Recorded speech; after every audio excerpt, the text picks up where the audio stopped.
Un mouvement peut faire la différence. Un mouvement peut effacer toutes les différences.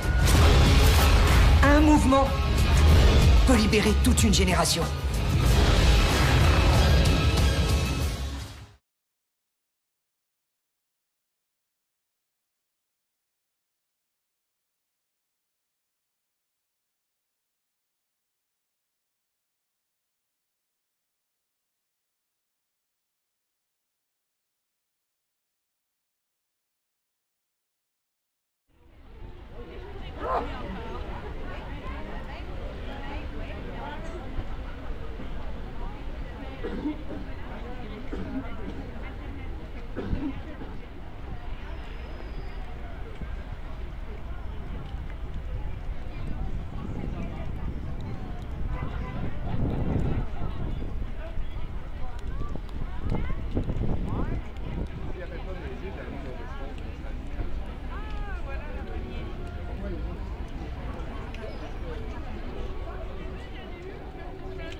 Parce que c'est bouquet. C'est comme de l'eau. C'est pas grave. On fond pas. On fond pas, Marc.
Comme tout le monde ici. Merci. Travaillez pour quel journal?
On a besoin de soutien pour aider ceux qui n'ont rien.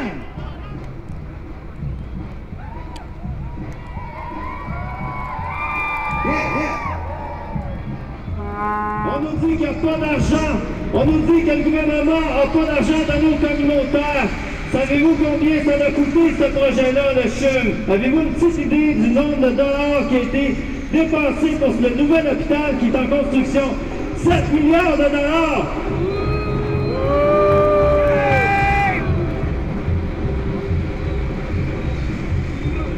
Alors, 7 milliards de dollars, alors qu'on nous avait promis que ça m'en coûterait 3 milliards. Il y a eu des dépenses partout énormes, et ça, je pense qu'il faut le dénoncer. Le mouvement communautaire demande 225 millions de dollars. C'est une fraction des dépenses qu'on a faites dans cet hôpital-là. Pas parce que c'est pas important un hôpital, mais les dépenses partout, la corruption, on dit non.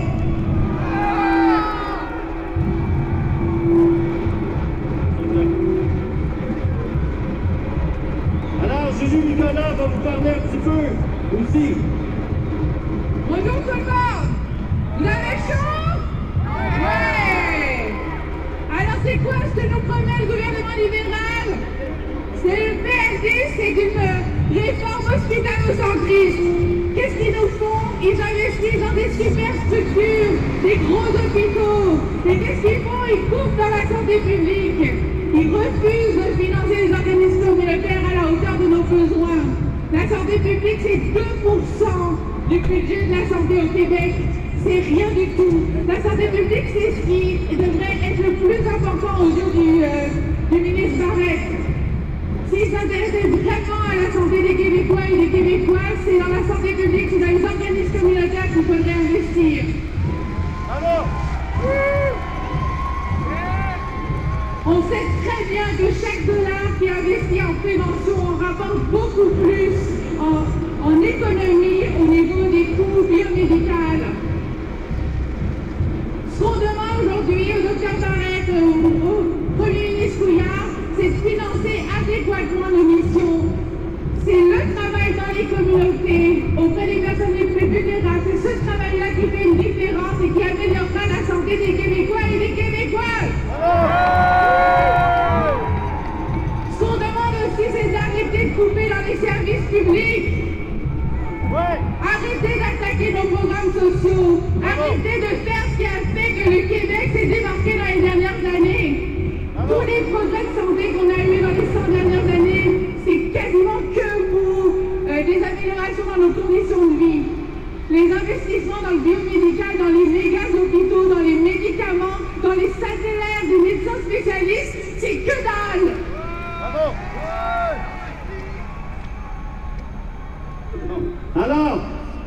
Alors le message au gouvernement du Québec, assez les dépensements de tout, assez les PPP qui nous font gaspiller de l'argent. Il faut investir l'argent où ça compte, dans nos services publics et dans les organismes communautaires.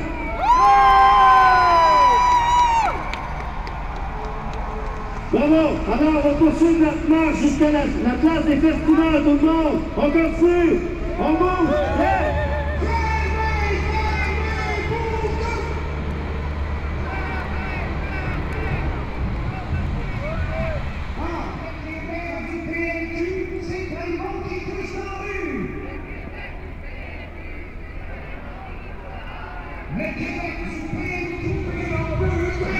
Yeah.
Anticapitaliste!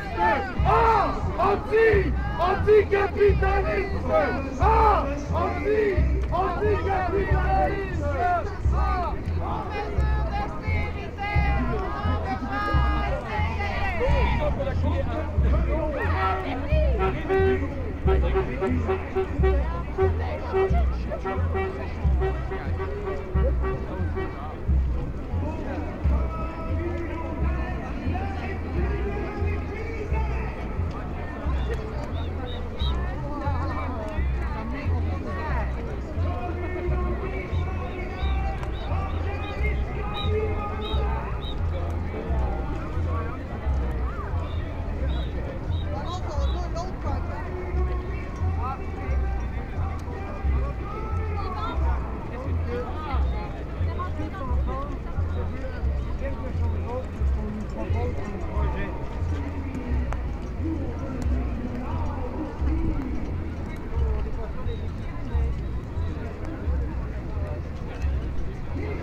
Alors, au nom du regroupement interterritorial des organismes communautaires, au nom de tous les autres regroupements de Montréal qui ont co-organisé l'action, et surtout, en votre nom, de tous les organismes communautaires, je pense que c'est important qu'on soit ici. Bravo pour la mobilisation! Alors, le mouvement communautaire qui décide de fermer ses portes, c'est une première, et j'espère que ça va être la dernière fois. On espère que le gouvernement va entendre notre message aujourd'hui et qu'il va passer à l'action. Arrêtez les mesures d'austérité. Alors, les organismes communautaires, comme on disait tantôt, on a fait une étude il n'y a pas longtemps. 93% d'entre vous vivez déjà les impacts du sous-financement. Il faut que ça cesse.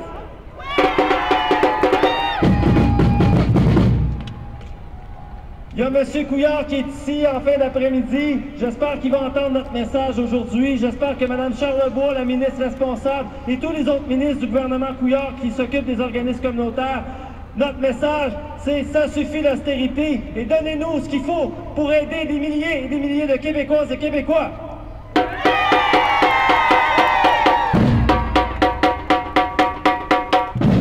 Merci tout le monde. On va passer la parole maintenant à quelqu'un d'autre. Bonjour tout le monde. Écoutez, on va faire ça court. Je vois bien que vous êtes bien gelés, puis je vous comprends pourquoi. Je veux juste vous dire, puis on le sait, que dans le fond, ce qui est en train de nous arriver, c'est une question de choix politique. Il y a du monde qui, en notre nom, choisissent de faire ce qu'ils veulent avec notre argent. Je ne reprendrai pas tout ce qui a été dit, parce que je sais que vous le savez. Mais il y a une chose que je veux que vous sachiez clairement.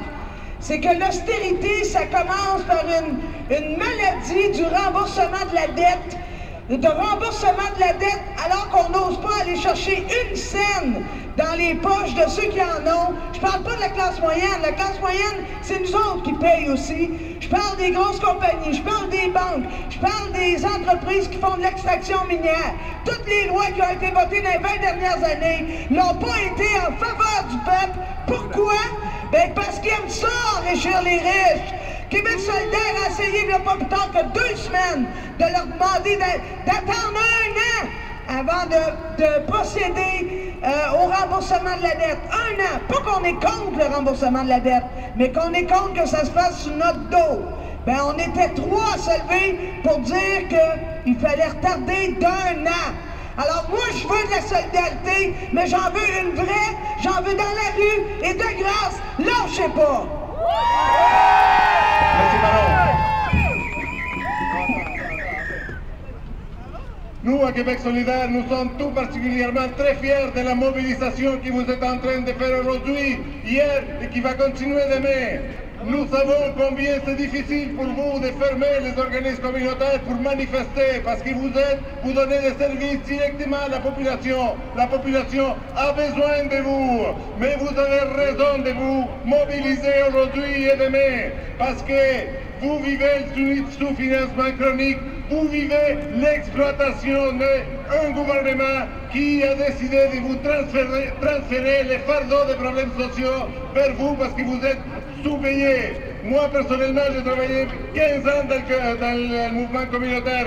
Je connais ce que c'est le sous-financement, je connais ce que c'est les faibles salaires, la précarité au travail, la précarité au travail et l'épuisement professionnel. Vous devez vous mobiliser pour contrer cette logique qui n'affecte pas seulement le communautaire, mais ça affecte tout le monde. Nous vivons une période d'austérité décidée pour favoriser une classe des plus riches.